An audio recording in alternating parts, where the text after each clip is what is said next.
오늘 아침에는 여호와 라파 치유하시는 하나님에 대해서 말씀을 나누도록 하겠습니다. 저는 목회자로서 또 상담자로서 많은 사람들을 지켜보는데 사람이 가진 대부분의 문제는 사실은 본인의 문제가 아니라 부모로부터 물려받은 문제라는 걸 깨닫습니다.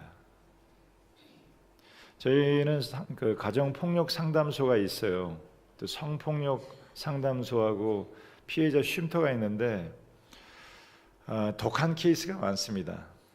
한 번은 남편이 술 먹고 화가 난다고 아내 몸에다 신나를 뿌리고 불을 지른 거예요. 또 임신 7개월인 아내를 때려서 유산을 시키고 눈알이 튀어나온 적도 있습니다.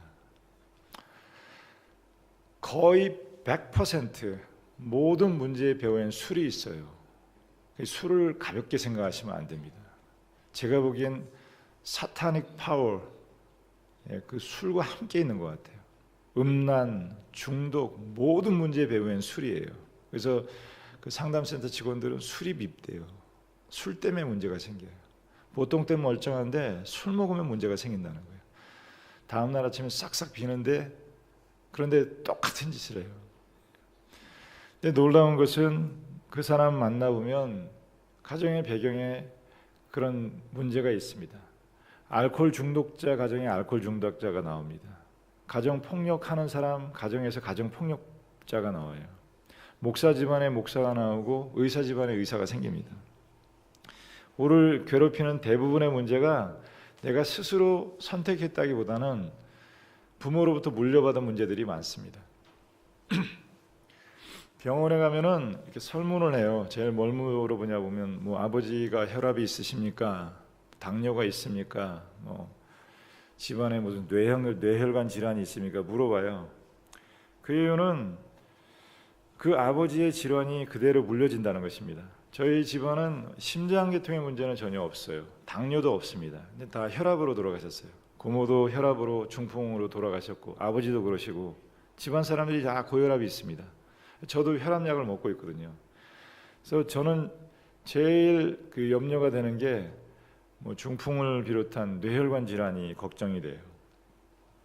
그런 질문을 왜 하냐면 부모에게 나타난 문제가 자녀에게도 나타날 가능성이 높다는 거예요. 근데 그것은 고혈압이나 당뇨 같은 문제뿐 아니라 중독이나 음란이나 분열, 다툼 이런 영적인 문제도 사실은 뿌리 깊은 가정의 그 유산으로 물려진다는 것입니다. 제가 축복할 테니까 아멘 하시기 바랍니다. 여러분 가정에 뿌리 깊은 죄악이 예수의 이름으로 끊어지기를 바랍니다. 끊어져야 됩니다. 예수의 이름으로 끊어버리고 자녀들에게 축복을 물려주는 부모님이 되시기를 바랍니다. 우리 아버지는 나에게 질병을 물려줬지만 나는 건강을 물려주고 싶습니다. 가난을 물려줬지만 제가 다 정리하고 우리 아이들에겐 축복을 물려주기를 원합니다. 우리 아버지 우상 숭배하는 가정이었습니다. 하나면은 뭐 그냥 제사를 얼마나 지냈는지 몰라요. 그렇지만 저는 저희 자녀들에게 축복을 물려주겠습니다. 여러분 그런 기도하시기를 주님의 이름으로 간절히 축원을 드립니다. 제가 축복할 테니까 아멘 하시기 바랍니다. 여러분 부모로부터 물려받은 중독, 알코올, 도박, 음란이 예수의 이름으로 끊어지기를 바랍니다. 가정에 존재하는 가난과 질병, 혈기, 폭력, 우상숭배, 잔인함, 분열 이런 것들이 예수의 이름으로 차단되기를 바랍니다. 심장병, 암, 중풍, 고혈압, 저혈압, 당뇨병 이런 것들을 운명으로 돌리시지 말고 예수의 이름으로 끊어버리십시오. 끊어질지어다. 내 믿음대로 될지어다 말씀하셨는데 자녀들에게는 그런 것을 물려주면 안 됩니다. 과거에 내 잘못된 삶의 태도 나로부터 시작된 게 아닙니다. 사실은 그걸 잘 아셔야 돼요. 사실은 조상으로부터 물려받던 것들입니다. 아버지로부터 어머니로부터 육신에 속한 고집, 혈기, 질병, 나쁜 관행들 이런 게 다 하나님의 축복을 받는데 장애물이 되고 있습니다. 그런데 그 보이지 않는 질병 배후에는 악한 마귀의 권세가 있다 그래요. 이렇게 얘기하면 현대인들은 그걸 무슨 레토릭이라고 수사학적인 표현이라고 생각합니다. 아이 마귀는 무슨 마귀, 악한 영은 무슨 악한 영, 그건 이렇게 언어적인 표현이라고 생각해요. 무슨 지금 마귀가 있으려고, 무슨 악한 영이 있으려고 여러분, 성경은 악을 실제한다고 말씀하세요. 사탄이 실제하는 것입니다. 근데 사람들이 범하는 오류 중에 하나는 그 악을 너무 가볍게 생각해요. 하나의 그냥 관념이나 개념으로 생각하려고 합니다. 신학자 중에서 다원주의적인 또는 진보적인 신학자들은 하나님을 개념으로 만들어 버렸습니다. 이데올로기의 하나님이. 그런 하나님이 여러분 병을 어떻게 고쳐주고 우리의 운명을 어떻게 고쳐주시겠습니까? 하나님을 추상적으로 믿으면 신앙생활도 추상적이에요. 하나님을 개념으로만 생각하면 그 개념이 사람을 변화시킬 수 있겠습니까? 하나님이 실제하시는 분인 것처럼 악도 실제한다는 거예요. 제가 실제하고 여러분 실제하는 것처럼 하나님은 실제하시는 하나님이십니다. 저는 여러분이 하나님을 실제하시는 하나님으로 믿게 되기를 바랍니다. 그냥 애매모호하게 믿으면 신앙생활도 애매모호하고 인생도 애매모호해요. 신앙이 분명하면 사는 것도 분명합니다. 흔들림이 없어요.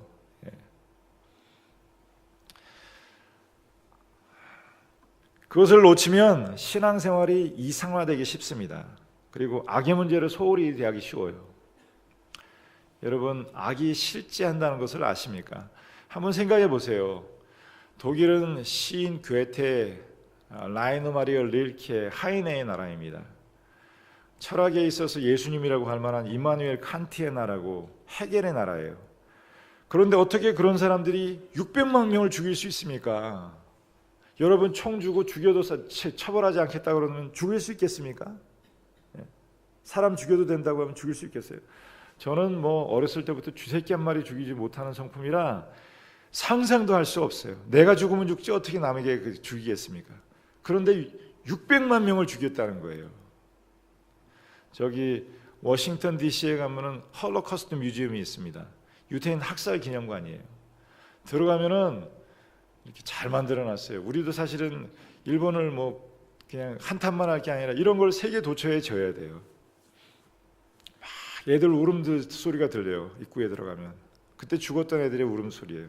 한쪽에는 머리카락이 산더미같이 쌓여 있습니다. 그때 죽었던 사람들의 머리카락이에요. 신발이 쌓여 있어요. 옷이 쌓여 있습니다.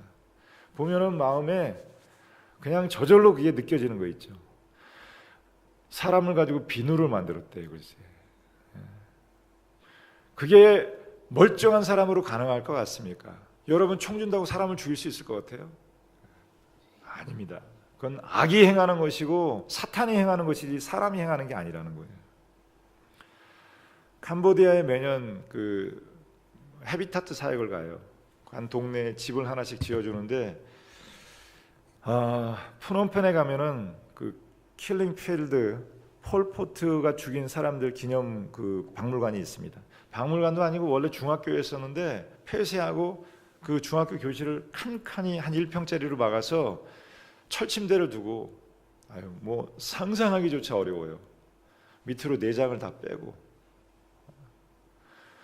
손가락 발가락 다 자르고. 아니, 사람이 어떻게 사람이 그냥 죽일 수는 있어요? 어떻게 그렇게 잔인하게 그냥 이 세상에 유토피아를 건설하겠다고 그렇게 사람들 손에 못 박히지 않은 사람들 죽였습니다. 저처럼 안경 낀 사람 죽이고, 얼굴 피부 하얀색 사람 죽이고, 대학교 나온 사람 죽이고, 수백만 명의 사람들을 죽였습니다. 그게 사람이 할 수 있는 일이겠냐고요. 가까이 지금 북한에서 그런 일들이 자행이 되고 있습니다. 여러분, 그 참상을 말로 못해요. 참상을 말로 못해요. 제가 학교에서 감신대에서 강의를 하는데 여학생 하나가 탈북자 학생이 있더라고요. 30대 중반쯤 됐습니다. 이제 같이 차를 한잔하고 얘기를 하는데 그런 얘기를 하는 거예요. 자기가 살던 함경도에 시장을 잠깐 나갔는데 사람들이 웅성웅성 모여있더래요. 그래서 뭘 하나 가보니까 머리만 빼놓고 다 묻어놨더래요. 땅에다가 7명 정도를. 그러더니 그 위로 탱크가 지나가더래요.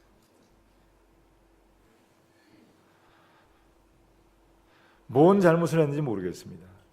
근데 이렇게 사람을 죽일 수 있겠습니까? 그것은 그냥 되는 것이 아닙니다. 그 배후의 역사는 악한 영이 있다는 것입니다. 이 악한 영은 무고한 피를 흘리게 하고 사람을 넘어뜨리고 악의 수렁으로 빠뜨립니다. 이런 마귀의 참소를 이길 수 있는 유일한 힘이 있는데 그것은 기도 외에는 이런 것이 나갈 수가 없다 그래요. 여러분 가정에 뿌리 깊은 죄악, 질병, 기도 외에는 나갈 수 없느니라. 사람 마음속에 존재하는 뿌리 깊은 악, 그것도 기도 외에는 나갈 수 없다. 여러분, 모든 사람의 이름에는 능력이 있습니다. 저는 대원교회 담임 목사예요. 그래서 제가 대원교회 담임 목사의 이름으로 약속한 것은 지킵니다. 대통령은 능력이 있습니다. 대통령의 이름으로 약속하면 뭐 다리 지어주겠다, 철도 놔주겠다, 그러면 그것은 이루어지는 거예요. 예수님의 이름엔 어떻겠습니까? 하나님의 아들 예수 그리스도의 이름엔 어떤 능력이 있겠습니까? 사람 하나에도 그런 능력이 있는데 하나님의 아들 예수 그리스도에겐 그 이름에 어느 권세가 있겠습니까? 예수 그리스도의 이름엔 능력이 있고 권세가 있다고 성경은 말씀하십니다. 제가 축복할 테니까 아멘 하시기 바랍니다. 예수의 이름으로 여러분 가정의 어둠의 영이 사라지기를 바랍니다. 예수의 이름으로 질병을 일으키는 병마가 떠나가기를 바랍니다. 여러분의 몸에 있는 질병의 뿌리가 마르기를 예수의 이름으로 축원합니다. 가난하게 만드는 영 사라지기를 바랍니다. 분열하게 하는 영 떠나가기를 바랍니다. 여러분, 가난이 대물림 된다는 거 아십니까? 부만 대물림 되는 게 아니라 가난도 대물림 된대요. 단지 빚을 물려준다는 것보다도 가난의 문화와 태도가 존재한대요. 쉽게 남 탓하고 운명에 돌리고 쉽게 포기하고 자포자기하고 그런 문화가 자녀에게 물려진다는 거예요. 가난을 그냥 숙명으로 받아들이시지 마십시오. 예수의 이름으로 거부하시고 그리고 자녀들에겐 축복을 유산으로 물려주는 부모가 되시기를 바랍니다. 현대인들은 건강에 관심이 많습니다. 통계에 의하면 우리나라 사람들이 한 해 건강식품이나 헬스클럽에 사용하는 돈이 120억 불이래요. 한국 돈으로 1조 4천억 원이라고 합니다. 굉장히 관심이 많습니다. 대화하면 뭐 이거는 몸에 좋고 이거는 몸에 좋고 아주 다 의학 박사예요. 그리고 어떤 분은 뭐 얼마나 철저하게 음식을 구분해서 먹는지, 저희 형님이 식품가공학 교수하시거든요. 물어보면은 그냥 두루두루 잘 먹는 게 좋대요. 너무 가리는 것보다. 기도 많이 하십시오. 그리고 하나님께서 건강을 주시는 것이지 음식을 잘못 써서 건강이 지켜지는 것이 아니라는 것을 깨달으시기를 바랍니다. 병원에 가보면 그냥 대합실 같아요. 얼마나 사람이 많은지. 저희 삼성병원이나 서울 아산병원에 가보면 응급실에도 못 들어가요. 그래서 그냥 응급실 앞에다가 이렇게 매트리스 깔아놓고 거기 누워있는 사람이 얼마나 많은지 몰라요. 왜 그러고 있습니까? 치유받고 싶어서. 치유받고 싶어서. 그런데 현실적으로 그러지 못하고 있습니다. 예수님께서 하신 사역 중에서 70%는 병자를 고치신 사역입니다. 그래서 뭐 병이 낫도록 기도하는 거는 저급한 기도라고 생각하는데 그거는 성경 자체를 잘 모르는 사람이에요. 예수님이 하신 일 중에 가장 많은 사역이 사람 병 고치신 일이에요. 혈루병 거진 여자가 병에 무던히 고통을 당했습니다. 뭐 돈도 많이 쓰고 그러나 치유가 되지 않았다 그래요. 그런데 이 여자가 12년 만에 그 병에서 노임을 받게 되었습니다. 예수님이 지나가신다는 소문을 들었어요. 그리고 그 예수님의 옷자락이라도 만지면 병이 나을 것 같다 그런 믿음이 있었습니다. 예수님을 만졌더니 병의 근원이 말랐다고 말씀하십니다. 여러분, 지금 예수님이 우리 앞을 지나가십니다. 그 예수님의 옷자락을 붙드시기를 바랍니다. 여러분, 병의 근원이 마를 줄로 믿습니다. 마르게 될지어다. 사람들이 그런 얘기를 해요. 하나님이 왜 저에게 이런 병을 주십니까? 병을 왜 하나님이 주십니까? 병은 자기가 함부로 살았기 때문입니다. 그래, 예수 믿는 사람 술, 담배만 안 해도 이미 세상 복은 다 받은 거래요. 모든 병의 근원이 술, 담배가 있어요. 혹시 아직 끊지 못한 사람들, 숨어서 피는 사람들, 비겁하게 그렇게 살지 마시고 빨리 끊으세요. 뭔 얘기를 했죠? 술, 담배 밤에 12시에 소주를 들이마시고 어떻게 건강이 지켜지겠어요? 아침에 호텔에서 나오는데 그 입구에서 담배를 피우고 있더라고요. 한 그 새벽에 호흡하라고 주신 그 기관지에다가 그 연기를 들이마시고 어떻게 건강히 지켜지겠습니다. 그래서 암 생기고 병이 생기는 건데 왜 하나님 나를 시험하십니까? 여러분, 성경은 분명히 말씀하십니다. 하나님이 병을 주시는 것이 아니라 우리의 잘못된 삶의 태도가 병을 주는 것이고, 하나님이 병을 주시는 것이 아니라 병은 마귀가 주는 것입니다. 하나님은 병을 주시는 분이 아니라 우리의 병을 고치시는 하나님이십니다. 하나님에게 여러 가지 이름이 있다는 걸 아시죠? 여호와 이레의 하나님은 뭐죠? 예비하시는 하나님. 여호와 니시, 승리의 깃발이 되시는 하나님. 여호와 라파, 치유하시는 하나님, 병을 고치시는 하나님. 여호와 샬롬, 평강의 왕이 되시는 하나님. 하나님은 우리의 병을 고쳐주시는 하나님이십니다. 이 아침도 저를 통해서 이런 말씀을 하시는 것은 여러분의 병을 고치시기 위함이십니다. 마귀는 질병을 주지만 하나님은 건강을 주십니다. 한번 인사를 하실까요? 옆에 사람에게 예수의 이름으로 병마를 고치시기를 바랍니다. 이렇게 인사를 하시겠습니다.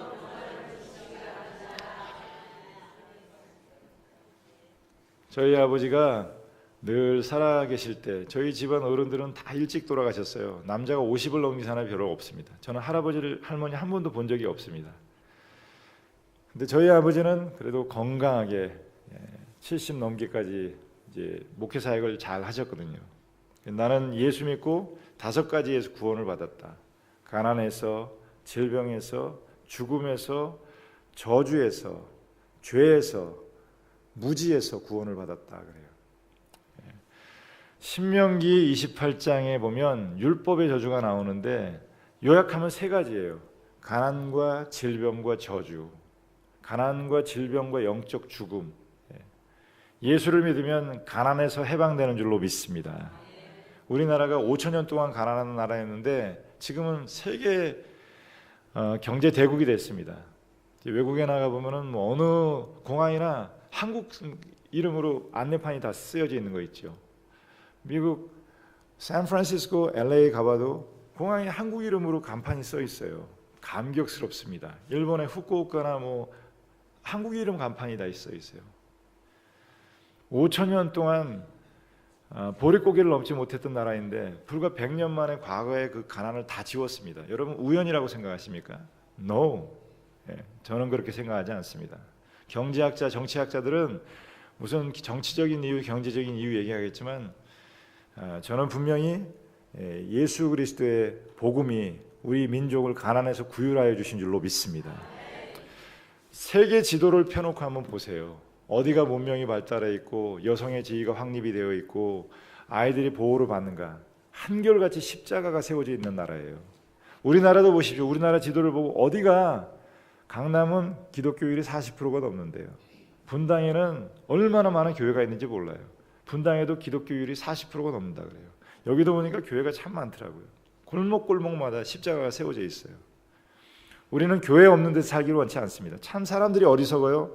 교회가 있어서 사람들의 마음을 순화시키고 교회가 있어서 거룩하게 하고 그런 걸 보지 못합니다. 있을 법하지도 않은 10만 명이 넘는 목회자가 있다는데 그 중에 의도적으로 사기치기 위해서 목사가 된 사람들도 꽤 있을 거예요.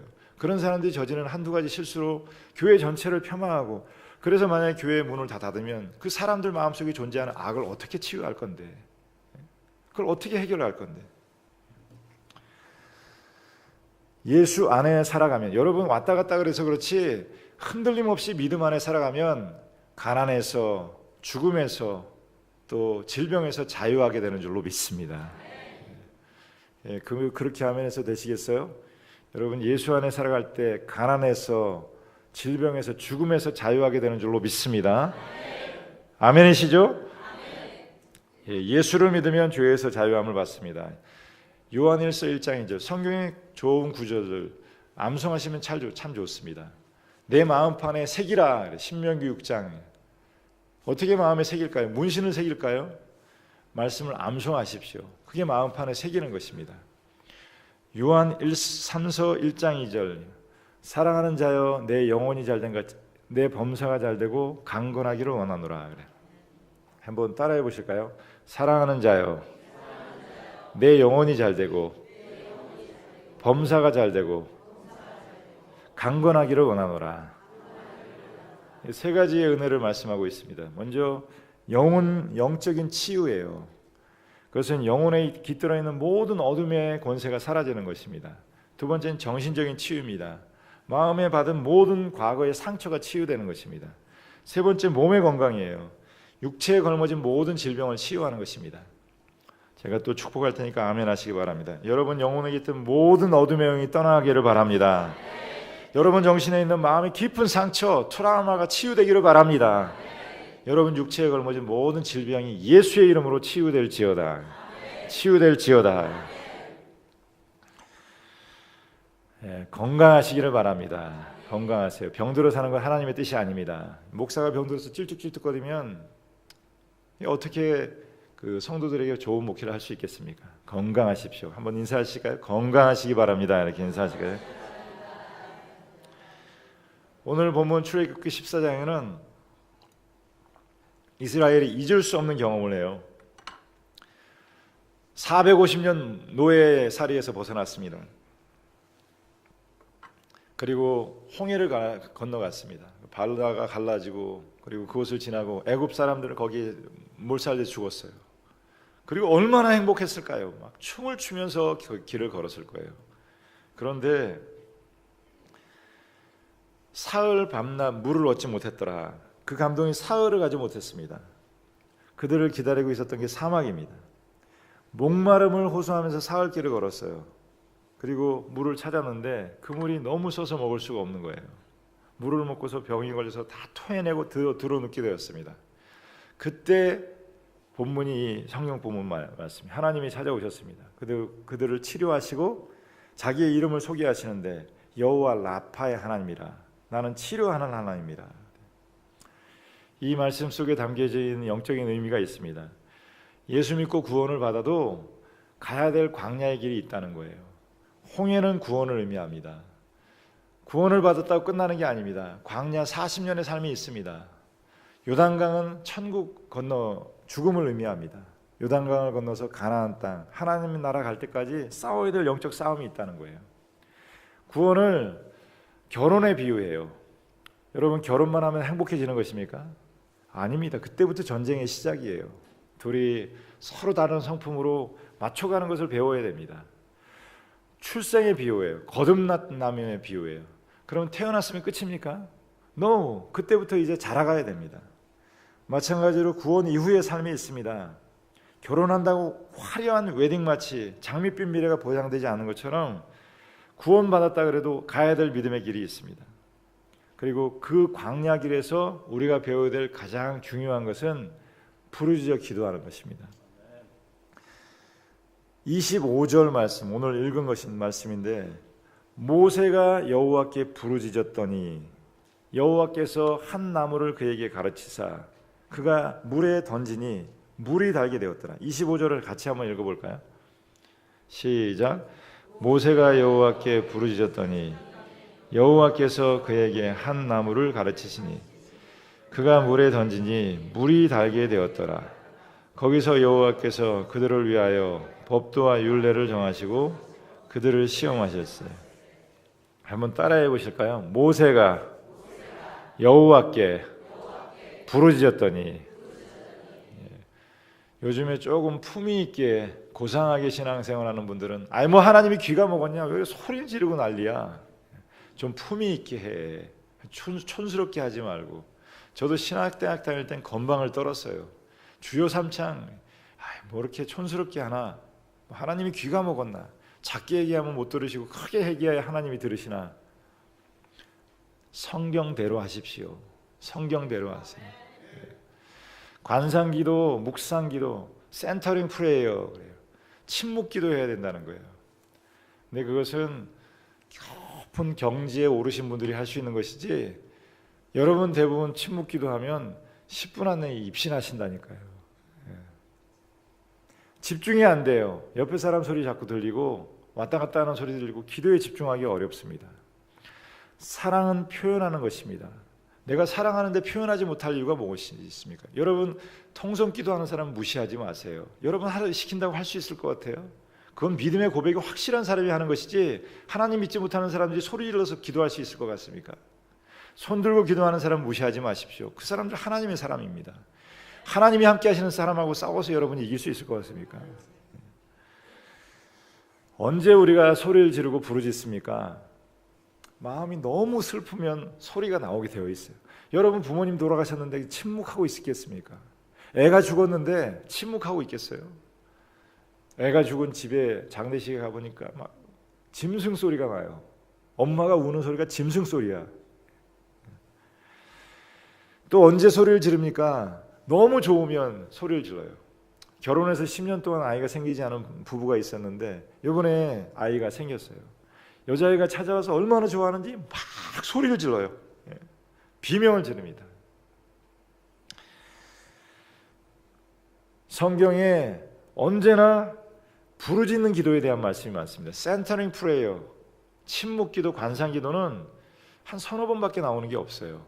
근데 너희는 내게 부르짖으라, 이 말씀은 얼마나 많이 나오는지 몰라요. 수십 회 수백 회 반복해서 나옵니다. 대표적인 말씀 중에 하나가 에레미야서 33장 3절 말씀. 쉽죠? 에레미야 33장 3절 외우시면 좋아요. 한번 또 따라해 보실까요? 너희는 내게 부르짖으라. 한번 크게 따라해 보겠습니다. 너희는 내게 부르짖으라. 내가 응답하겠고 내가 알지 못하는 크고 비밀한 일을 내게 보이리라. 너희는 내게 부르짖으라. 내가 응답하겠고 내가 알지 못하는 크고 비밀한 일을 내게 보이리라. 하나님은 응답하시는 하나님이십니다. 요한복음 1장 1절 말씀에 태초에 말씀이 계시니라. 예수님은 말씀의 비유예요. 말씀이란 뭡니까? 말씀은 살아있는 사람만 할 수 있는 것입니다. 대화는 살아있는, 말씀한다는 건 들으신다는 말씀이시거든요. 하나님은 들으시는 하나님이시고 말씀하시는 하나님이에요. 죽은 하나님이 아닙니다. 우리와 소통하시는 하나님이세요. 기도는 하나님과의 소통이고 대화예요. 너희는 내게 부르짖으라. 그럼 내가 응답할 것이다. 하나님은 여러분 기도에 응답하시는 하나님이신 줄로 믿습니다. 이 전화기 들고 전화기 누르면 지구 반대편에 있는 저희 누나하고 통화할 수 있어요. 그런데 하나님이 응답하시지 않는다고요? 만약에 기도에 응답이 없다면 이렇게 많은 사람들이 새벽부터 나와서 기도하겠습니까? 안 그래요? 아스피린 먹는데 효과가 없어요. 사람들이 기독교는 환영이고 그냥 심리적인 위안을 줄 뿐이라고 그래요. 만약에 이게 심리적인 위안만이 된다면 아스피린이 효과가 없어요. 그냥 심리적인 위로가 될 뿐입니다. 그러면 아스피린 먹겠습니까? 다 버려질 거예요. 기독교가 2000년 넘게 기독교의 역사를 가지고 있고 지금도 여기 쌍문동 골목마다 교회가 없는 데가 없던데 만약에 하나님의 응답하심이 없다면 그런 교회가 가능하겠습니까? 시편 50편 말씀입니다. 환난 날에 나를 부르라. 내가 건지리니 내가 나를 영화롭게 하리라. 심플 가스펠. 복음은 단순한 거예요. 복잡하지 않습니다. 환난 날에 나를 부르라. 내가 건지리니 내가 나를 영화롭게 하리라. 환난 날에 주님의 이름을 부르면 주님께서 건지시고 우리의 삶을 통해서 하나님께 영광을 돌리게 된다는 거예요. 하나님께서 모세에게 해결책을 던지셨습니다. 그 물에다가 나무 조각을 던지라. 무슨 나무 조각? 무슨 의미겠습니까? 십자가를 세우라는 거예요. 여러분 쓰리 때 쓴 인생에 십자가를 세우면 단 인생으로 바뀌어지게 될 줄로 믿습니다. 믿으시면 아멘 하시기 바랍니다. 그리고 자신을 드러내셨습니다. 나는 여호와 라파 너희를 치료하는 하나님이다. 여러분 우리가 눈만 감으면 가슴 답답하게 살아가는 이유가 뭡니까? 그것은 충분히 부르짖어 기도하지 않기 때문입니다. 물론 기도는 해요. 예수 믿는 사람이 기도하는 사람이 어디 있겠습니까? 그런데 충분하지 않아. 성령을 모르는 사람이 어디 있겠어요? 충만하지 않아요. 예수님의 성령 충만은 그냥 바다처럼 충만하다면 여러분 성령 충만은 눈물방울 같아요. 그러니 그것이 우리의 삶을 완전히 주도하지를 못하는 것입니다. 저는 지금껏 단 한 번도 기도 없이 부흥하는 교회를 본 적이 없습니다. 단 한 번도 기도 없이 살아계신 하나님을 만나는 사람을 본 적이 없어요. 찬송하라면 1시간 2시간 해요. 기도하라면 5분을 못 버텨요. 깊은 기도에 들어가 보신 적이 있습니까? 저희 아버지 기도실에 기도하시면 저희 어머니가 아버지 가서 식사하시라 그래라. 가보면 기도하는데 옆에 지나가도 몰라요. 깊이 기도하셔요. 남한 선생의 이불 하나 들고서 가셨대요. 바위 위에서 기도하면 눈이 다 녹았다고 그럽니다. 그 모습을 보고 사람들이 존경하는 거예요. 우리 어머니 기도하는 사람이야. 우리 어머니 기도하는 사람이야. 못 배웠지만 어머니 말씀 무시할 수 없어. 그런 권위가 있어야 된다는 거. 우리 아버지 기도하시는 분이야. 아버지 말씀하시는 대로 돼. 아버지 말씀하시는 건 틀림이 없어. 그런 영적 권위가 우리에게 있어야 된다는 것이죠. 우리 기도해야 될 제목이 얼마나 많습니까? 중국 대사를 지내셨던 김하중 씨는 하루에 3시간씩 기도한대요. 300명을 위해서 중보 기도한답니다. 기도의 시간이 점점 늘어난대요. 중보 기도해야 될 사람들이 한 사람씩 늘어가기 때문이래요. 제가 가르쳐드리면 물방울 기도라고 그래요. 이게 강에다가 호수에다 돌을 던지면 물방울이 파장을 일으키면서 가지 않습니까? 먼저 가장 가까이 있는 사람부터 기도하는 거예요. 저는 요즘에 꼭 아들을 위해서 기도해요. 군에 가 있는 아들, 하나님 보호하시고 지켜주시고 또 영적 성장하게 해달라고 기도하고, 어머니 위해서 기도해요. 딸을 위해서 기도합니다. 배우자를 위해서 기도해요. 그리고 교회를 위해서 기도하고, 성도들을 위해서, 장로님들을 위해서 기도하고, 그리고 이제 지역사회를 위해서 기도하고, 점점 더 물방울 파장되어 나가는 거예요. 미국의 빌 하이빌스 목사는 현대 이런 부흥하는 교회 효시가 된 사람입니다. 우리 교회 현대 예배 스타일들도 그 사람을 많이 닮아 있어요. 시카고에 있는 윌로우 크릭 교회의 목사입니다.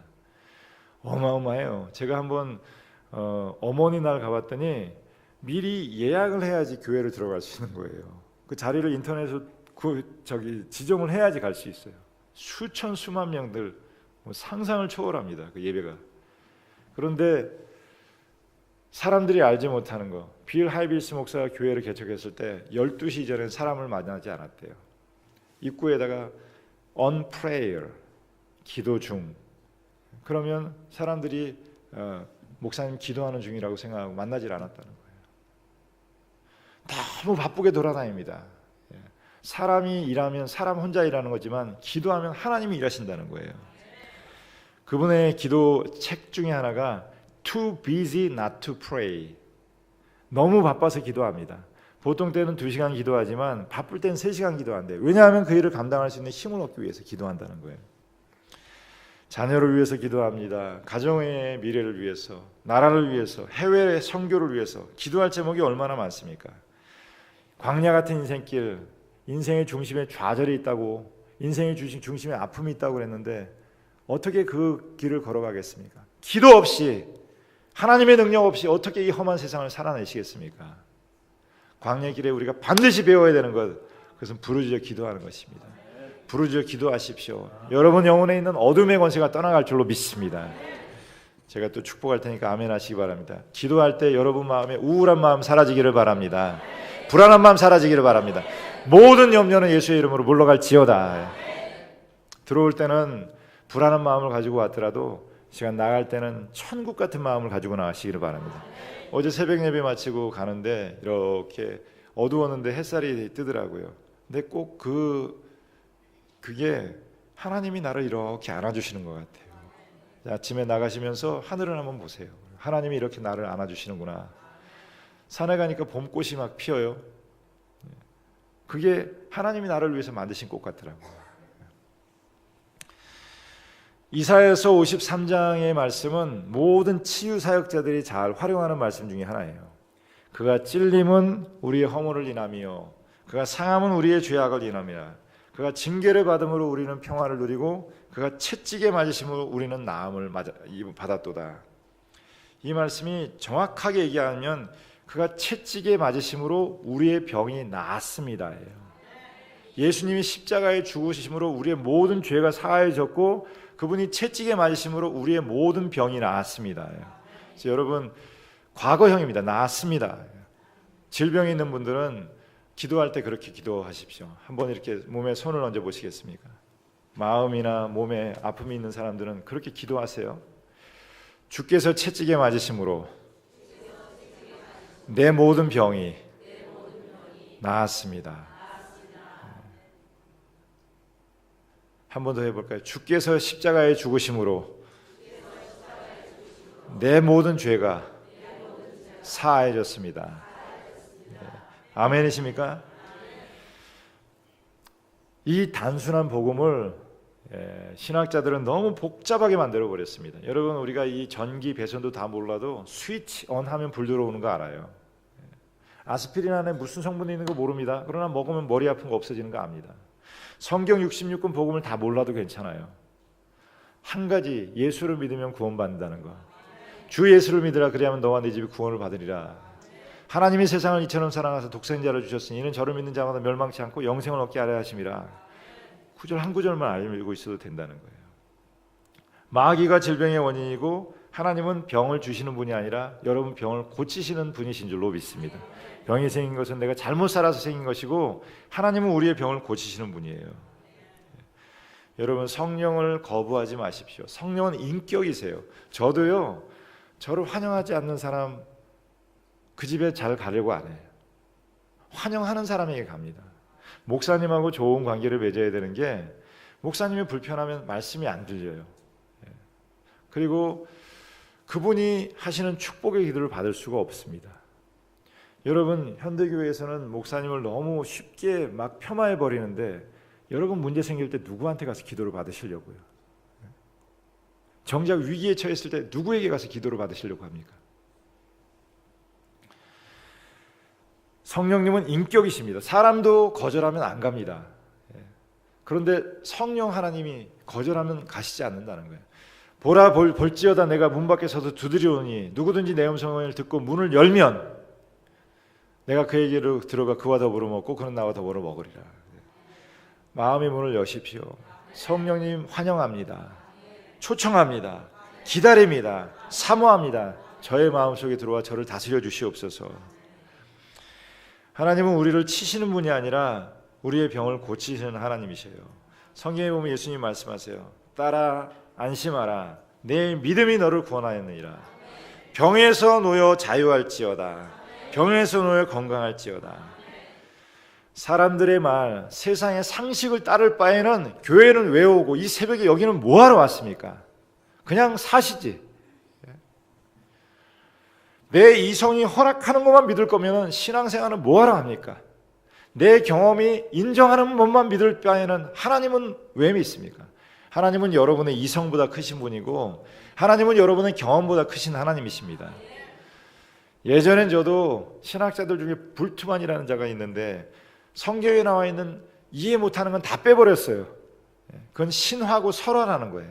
예수님 무리를, 말도 안 돼. 무리를 어떻게 걸어? 저도 믿어지지 않는 게 오병이어로 5,000명을 먹였다. 제일 신기한 게, 아니 그러면 머리를 띄면은 머리가 도로 생기나? 꼬리를 잘라주면 꼬리가 다시 생기나? 이해가 안 돼요. 그래서 불투만을 받아들였던 것 같아요. 그냥 성경에 나와 있는 이야기들은 기적이고 옛날 사람들이 그냥 만들어낸 설화고 그 중에 중요한 메시지. 그러니까 뭐 받아들일 수 있는 게 뭐 부모를 공경하라, 살인하지 말라, 도덕질하지 말라, 이런 도덕적인 얘기밖에 없는 거예요. 그런 건요, 여러분, 교회 아니라 절에 다니는 사람들이 다 잘합니다. 그런 건 그냥 이렇게 자기계발서 몇 권 읽는 게 신앙생활 하는 것보다 훨씬 더 도움이 될지도 몰라요. 교회는 그런 곳이 아닙니다. 복지관 아니에요. 교회는 와서 좋은 무슨 세미나 듣는 게 아닙니다. 설교는 세미나 아니에요. 강의 아닙니다. 살아계신 하나님의 말씀을 대언하는 자리예요. 저도 그런 경험이 몇 번 있었는데, 유학 시절, 이 말이 유학이지 극빈자의 생활이에요. 한 달에 최소한 3,000불은 필요한데 집에서 500불씩 보내주셨어요. 2,500불을 벌기 위해서 4가지, 5가지씩 잡을 띄고 다녔습니다. 그때 만난 사람들은 제가 늘 얼굴이 어두웠다 그래요. 어두울 수밖에 없는 게 애는 낳았지, 부양에 책임은 있는데 방법은 없지. 늘 고민에 쌓여 살았던 것 같습니다. 보험이 없었어요. 근데 미국은 아시지만 그 치료비가 상상을 초월합니다. 아이가 태어났는데 뭐라 그러지? 얼굴 황달이 있어서 한 3일 병원에 입원해 있었는데 3,000만 원이 나온 거 있죠, 병원비가. 아이가 한 서너 살쯤 됐을 때 저희 딸내미가 뭐 병이 독감인지 열이 펄펄 끓고 오릅니다. 40도가 넘었어요. 그리고 경기를 하는 거예요. 애들 기르시는 분들은 아시지만 경기가 제일 무서워요. 경기는 뇌로 올라가는 산소가 차단이 되는 거예요. 그래서 뇌가 파괴됩니다. 그래서 꼭 그거는 미리 대비를 하고 있어야 되는데 어떻게 해야 될 바를 모르겠더라고요. 그러나 병원에 데려가면은 그 당시에 제 형편으로는 감당할 수 있는 재정 능력이 없었어요. 그래서 고민을 하는데 그 당시에 지금은 모르겠는데 빈야드 교회라고 아주 유명한 그런 교회가 있었습니다. 근데 그 존 윈버 목사님이 그 빈야드 교회 담임 목사님이었는데 그분의 책을 한번 읽었거든요. 그런 얘기가 나오더라고요. 성경에 보면 많은 기적의 얘기가 있는데 왜 내가 하면은 안 될까? 그래서 한번 시도를 해봐야 되겠다. 근데 딸이 아파가지고 딸을 무릎에 앉히고 머리에 손을 대고 기도했더니 병이 나았더라. 이런 얘기가 있더라고요. 근데 그게 제 머릿속에 딱 생각이 들고 한번 기도를 해봐야 되겠다. 딸을 열이 오르는 아이를 안고서 간절하게 머리에 손을 얹고 기도를 했습니다. 그랬더니 정말 열이 내려가는 거 있죠. 정말 열이 떨어지더라고요. 그리고 며칠 동안 잠을 못 자고 보채던 아이가 깊은 잠에 빠졌습니다. 저희 철야 기도 열심히 해요. 얼마나 부르짖어 기도하는지 모릅니다. 은사가 있습니다. 성령의 역사하심이 있어요.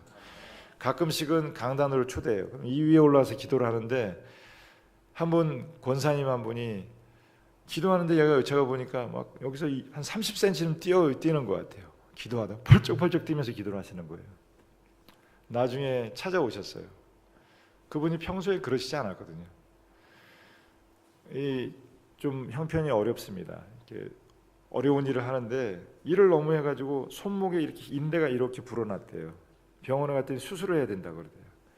박수 치면서 찬양을 하는데 아파서 박수를 못 쳤대요. 한 손을 이러면서 내가 왜 이렇게 인생이 힘드냐.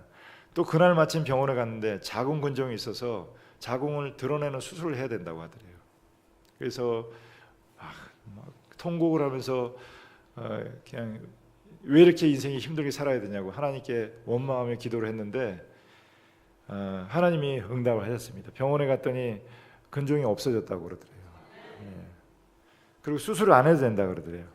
무슨 일이 생겼냐고 물어보더라는 거예요. 그래서 하나님이 고쳐주셨다 했더니 의사가 무슨 그런 정신 나간 소리를 하냐고 그러시더래요.